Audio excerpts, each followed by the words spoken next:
Hey everyone, welcome back to our coverage of Brilliant Festival today. We're delighted to have Tim from Educate.org with us.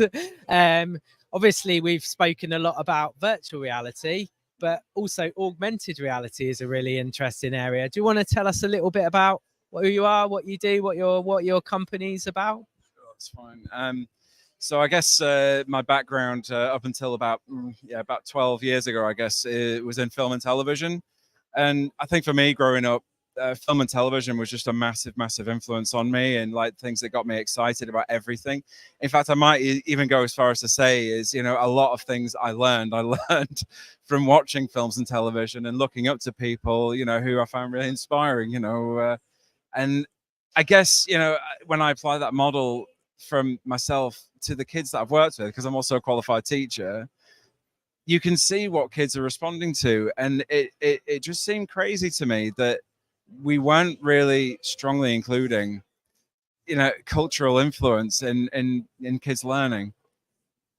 And I think that was a big part of like what I started to do last year. I mean, the other part of it was I was laid down a challenge in my last job about like making literacy accessible and making it interesting for lower attainers and kids with neurodevelopmental conditions.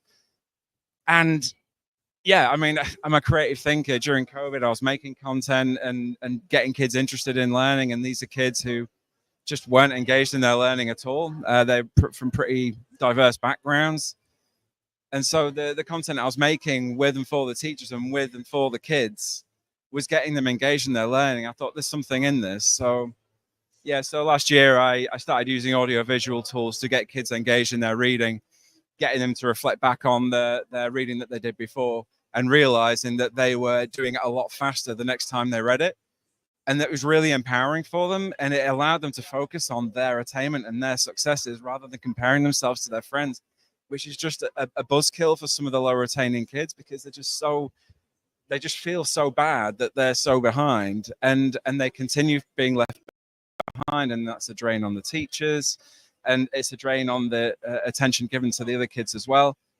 There's a lot of kids and a lot of teachers out there that are feeling bad right now. And I think that is really my mission, that focus on the things that you love, focus on the things that bring you joy, share your time and get to know the kids in your class. And I guess that's what encapsulates the next project that I did, which was the AR phonics soundboard. That was basically. Yeah. So yeah, do you want to tell us a little bit more about the AR phonics soundboards, what it is, what it's trying to do, what stage you're at with its development? Sure. It is. It was my response to the teacher that I was working with at the time sort of laid down I guess it was a little bit of a fear factor for me. It was probably me catastrophizing that my service was going to be put through a cost efficiency matrix. And I looked at it objectively and realizing that I was R&Ding with just 6 children out of a year group of like 45 children. I thought, I need to be doing something with these children that is being inclusive of everybody that's in this year group. And so that's when I sort of came up with it, because I thought they're all focusing on one place to draw their inspiration from for their phonics learning. And it's a phonics board, which they refer to every day. So I thought, right, okay, they love YouTube, they love gaming, they love music, they love, all those cultural influences. So let's bring that into our learning. So we would make content. So we would come in, I would get to know them and find out what they got them excited. We do the audio visual work, reflective work, and then we just make content and we make it and tailor it to the phonics soundboard and load it into an image track of what they were learning every day. So they would make content for themselves and they would make it for their friends. And then suddenly there's a buzz about the place that people are really doing things differently. and yeah, it led to 30% fluency improvement among the kids. So brilliant. Yeah, I think that's interesting, the kind of the way we go about doing stuff, because often we see with kind of AI and creative tech, often the students know way more. They don't always know they know way more, but they know way more than the teacher. So that idea of the classroom as a co-creative space to invent this future, I think is really, really powerful. And we're all learning this stuff. We're all trying to work it out together. That's a really interesting. I'm really, really fascinated by that approach. So yeah, fascinating. Yeah. I think. Sorry. Yeah. I mean, basically, since then, that was the impetus really to start getting involved in the immersive space, and that's how I came to meet yourself and the guys down at Media City back in January last year. And after that, it was just a meteoric rise, really. I reached out to Innovate UK with the Phonics soundboard and submitted it to the Immersive Tech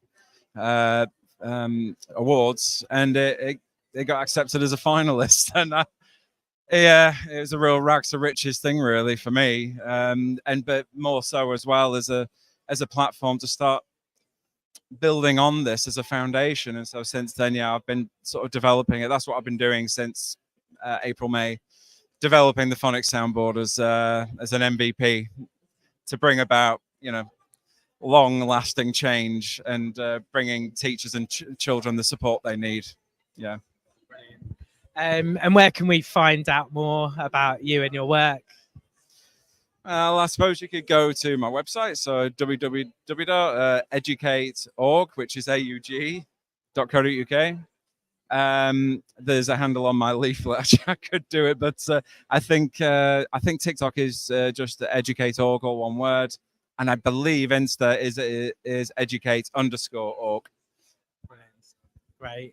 Thanks so much, Tim. And we'll be back later on in the day.